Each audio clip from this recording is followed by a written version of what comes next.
Time is a mysterious and elusive concept. It seems to control everything around us, our schedules, our aging, our memories, and even the way we think about life itself. But what if I told you that time, as we know it, doesn't actually exist? It's not a physical entity that can be touched or seen. It's not something that flows in one direction like an arrow. Rather, it is an illusion, a construct of human perception. This isn't just a fanciful idea. It's a notion deeply explored by one of the most profound modern philosophers, Henri Bergson. His thoughts on time challenge the way we traditionally understand it and open up a new perspective on reality. In this video, we'll dive into Bergson's fascinating philosophy and unravel why time might be nothing more than a construct of our minds, an illusion we've been conditioned to believe. To understand why time doesn't exist in the way we think, we need to begin with Henri Bergson's distinction between two different kinds of time: measured time and duration. Measured time is what we commonly understand when we talk about time. It's the time we can see on clocks, calendars, and schedules. This time is divided into neat measurable units: seconds, minutes, hours, days. It moves in a straight line from past to present to future, much like a timeline we're all expected to follow. But Bergson argued that this way of looking at time is a gross oversimplification, a construct created by human beings to impose order on the chaos of life. It's the time we use to plan and organize our lives, but it's not the real essence of time. In fact, it's an illusion. It's a tool we invented to make sense of the world, but just because it's convenient doesn't mean it's real. Think about it. Can you ever actually see time? You can look at the hands of a clock moving, but that's just motion, mechanical parts moving in space. What we call time is really just a measure of how things change, not time itself. We created clocks and calendars to help us quantify change, but time, if we strip away the tools, is not something that exists in the way we've been conditioned to believe. For Bergson, real time is not something that can be divided into measurable units. It's something much more fluid and continuous. He called this duration, and he believed it's how we actually experience time in our lives. Think about your daily experiences. When you're deeply engrossed in a conversation with a friend or lost in a creative task, time seems to vanish. Hours can pass in what feels like minutes. On the other hand, when you're bored or anxious, perhaps stuck in traffic or waiting for a doctor's appointment, time seems to crawl. Each second stretches on, and you feel every agonizing moment tick by. This isn't just a quirk of human perception, it's the true nature of time, according to Bergson. Duration is subjective. It's something we feel rather than something we can measure. In duration, there are no separate moments, no divisions between past, present, and future. Everything flows together, with one moment melting into the next. Where measured time is an abstraction, duration is the real experience of time, which we live through in a continuous stream. But because we've been trained to think of time in terms of measurable units, we often ignore this deeper, more authentic experience of time. Bergson's distinction between measured time and duration leads to another fascinating insight. The past and future don't really exist.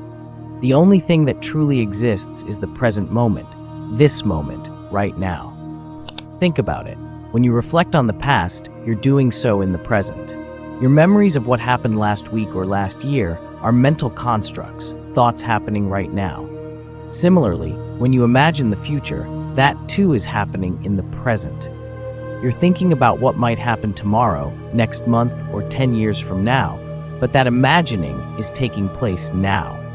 In this sense, the past and future are illusions. They don't exist as independent entities. They are just projections of the mind. The only thing that is ever real is the present moment, because it's the only moment we ever actually experience. We live in the now, and all our thoughts about the past or the future happen within this ever-present moment of duration. This leads to a radical conclusion. Time as we usually think of it, a linear progression from past to future, is nothing but a mental framework. We've been conditioned to view time in this way because it's useful for organizing our lives, but it doesn't reflect the deeper reality of time. In truth, everything is happening in the present. Bergson's idea of duration explains why our perception of time can vary so wildly. When you're engaged in something joyful or exciting, time seems to disappear. Hours can pass in what feels like minutes, but when you're stuck in a dull, tedious task, time seems to slow down, with every second dragging on interminably. This phenomenon is deeply tied to Bergson's distinction between duration and measured time. In moments of joy or creativity, we're living fully in duration. We're not thinking about the ticking clock or the passage of time. We're absorbed in the flow of experience. And because duration is fluid and continuous, time feels expansive and open. In these moments, the illusion of measured time fades, and we're left with the raw, unfiltered experience of living. On the other hand, when we're bored or anxious, we become hyper-aware of measured time. We start counting the minutes, watching the clock, and this breaks us out of the flow of duration. The more we focus on the passage of time, the more it seems to slow down, because we're stepping outside of duration and into the artificial framework of measured time. Henri Bergson's ideas about time were not without controversy.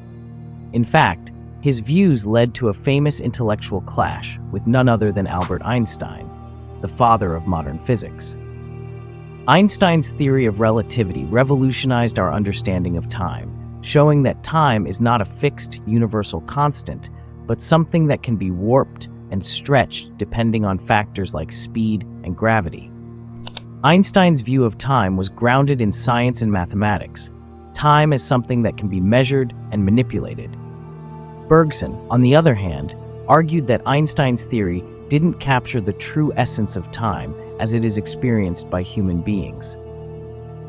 For Bergson, time was not something that could be broken down into mathematical formulas or measured with clocks.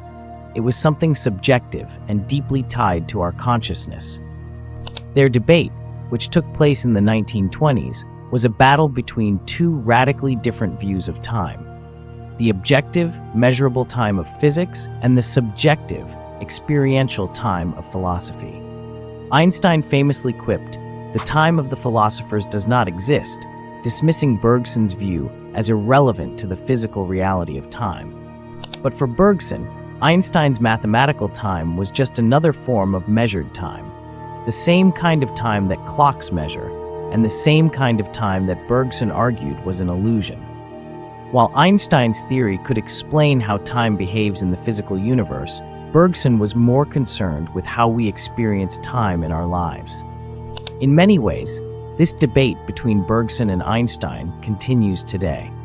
Science gives us one way of understanding time, but philosophy offers another. And while science may explain the mechanics of time, it is the philosophy that delves into the deeper question: what is time as we experience it?